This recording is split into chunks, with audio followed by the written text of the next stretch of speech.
Aloha, I'm Dr. Matt James, President of the Empowerment Partnership, and I wanted to talk to you a little bit about forgiveness. It's something that I know pretty well, not just from personal experience, having gone through things in my own life.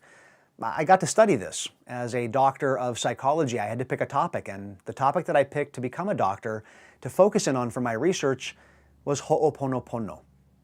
Long Hawaiian word, ho'o, H-O-O, means to make. Pono means right, but the Hawaiian word pono, it doesn't mean like I'm right, you're wrong. It means you have congruency inside yourself, an unwavering congruency.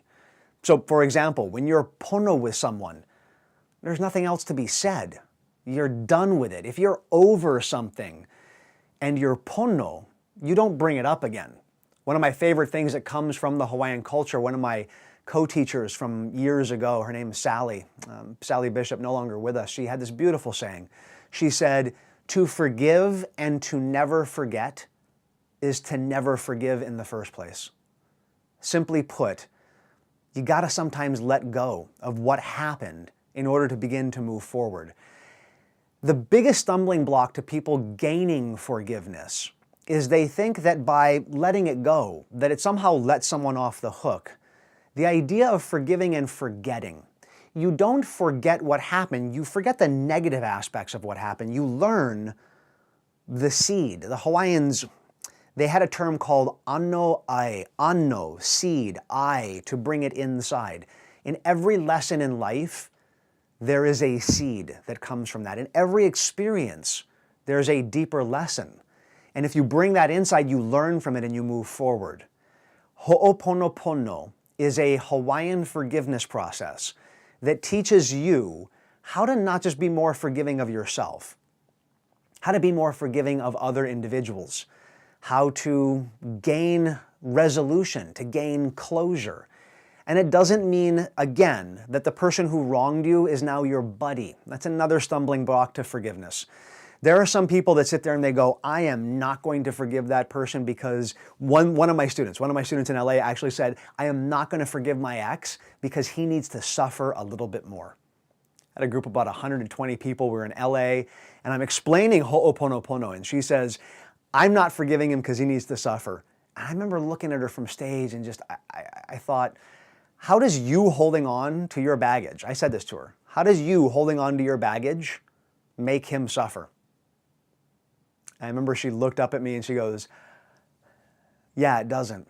She said, but I don't want to be friends with him anymore. And I explained what I've already shared with you guys, that it doesn't mean you're friends. It means you're done. But you're done with the baggage and you can also be done with that person. I remember there was a guy that I used to work with that I don't work with anymore. And we were now having to split up and no longer work together. And there was a difference in values. And when I let him go, I gave him a hug at the end and I said, you know, let's still talk. He said, can we still be friends? And I was like, yes. I did ho'oponopono. I did the forgiveness process. And it allowed me to be free of the baggage and to be able to approach him in a kind way and yet still enforce my boundaries. I go around the world teaching this. Canada, US, Europe, Australia, Asia.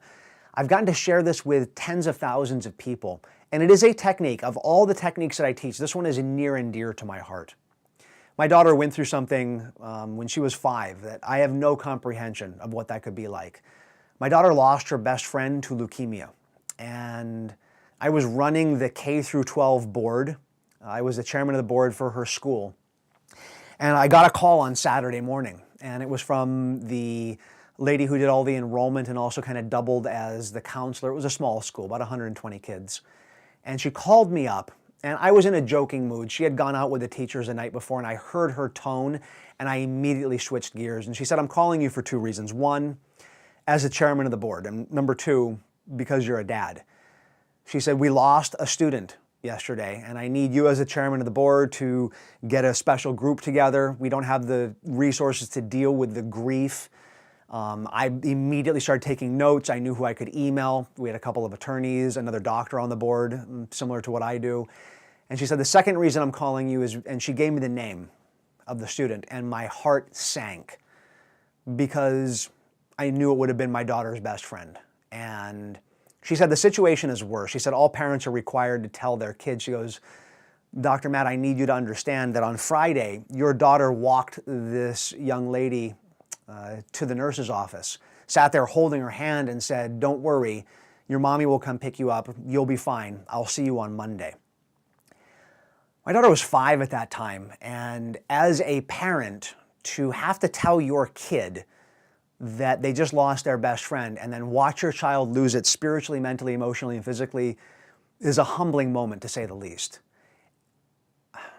She stopped sleeping, had started having eating issues because with the leukemia came a lot of complications with food, and a small group of friends began to believe that it was the food that killed this child. They all began to have sleeping issues, eating disorders, and it was finally my son who got through to my daughter. My son slid across the counter one morning, gave her a big hug while she was crying at breakfast, said, let Dad help. He teaches this stuff, explained it to her, talked about how it's helped him in his life to overcome huge fears. My son used to be so afraid of the loss of other individuals, so afraid of death. And I remember he was 10. He did his first HUNA training with me. As a 10-year-old, he asked to come. And we got up to the hotel room after we had let go of anger and sadness and fear. And he goes, Dad, what you do is magical. I'm no longer afraid of elevators. And I'm like, that's awesome, Ethan. He had this fear of elevators because he had been trapped in one. He said, I want to test the big one. And the big one was thinking about someone dying. My then 10-year-old son opens up his eyes across the bed, looks at me and he goes, Dad, it's gone. And it's a huge smile on his face. And I'm like, oh, buddy, I feel so good. He used to cry every time we'd bring up any discussion. And I'm like, that's so great, Ethan. And Ethan looks at me and he goes, yeah, Dad, it's totally okay if you die now. And then he freezes and he's like, wait, I don't want you to, Dad. I don't want you to die. But if you did, I'd be okay, but I'd be sad. And he was like backpedaling. I'm like, Ethan, just let it go. It's all right. I gave him a huge hug. He shared that story with my daughter, and she opened up. She opened up and she said, Daddy, explain this to me. And a part of the process is drawing down energy, healing yourself up, healing the other person up. And one of the last steps is cutting a connection. And my daughter was not ready to cut. She said, I'm not ready, Daddy. I'm not ready to do this. Took a couple of days of talking with her, sharing it with her, having her experience it with other people, and she finally did it. And she finally did it. She began to sleep better. She began to eat better. Look, I shared this as best I can with any of the other parents, and some people aren't open to these techniques. They're not open to these concepts. Even though I studied them from a psychological perspective, they still were closed to it. One of my daughter's friends still to this day has eating disorders. Pretty bad. Will only eat half a salad for dinner and then go do push-ups and sit-ups. And my heart goes out to her.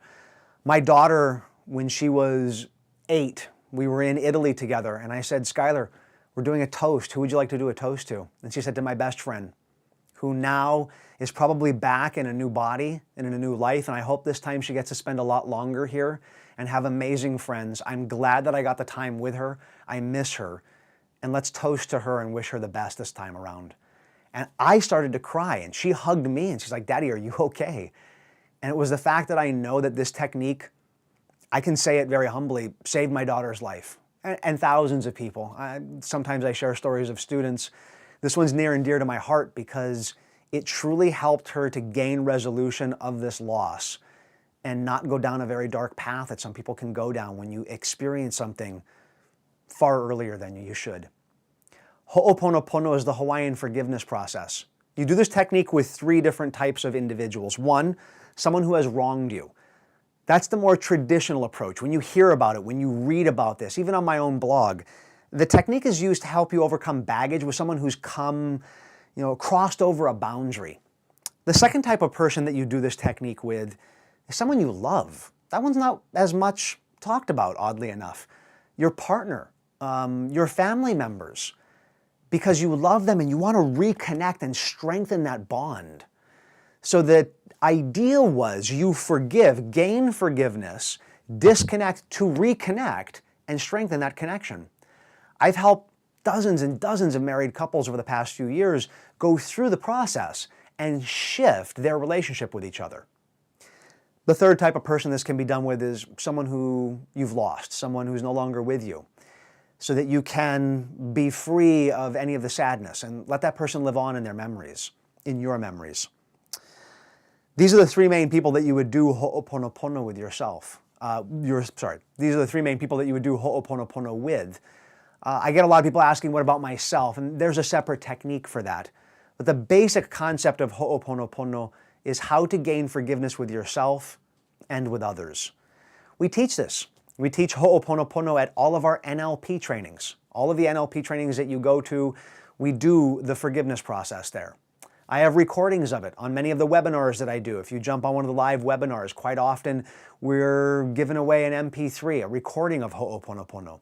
On our website, nlp.com, you can also find links so that you're able to gain more information about this, or even buy the product so that you can download that and experience this yourself. And of course, at our Huna workshop, at the training that we run twice a year in Kona, we don't just take people through it, we take people through the full version of it and begin to teach people how to do this with others so that we can spread this information and help people let go of that baggage and begin to move forward in their future.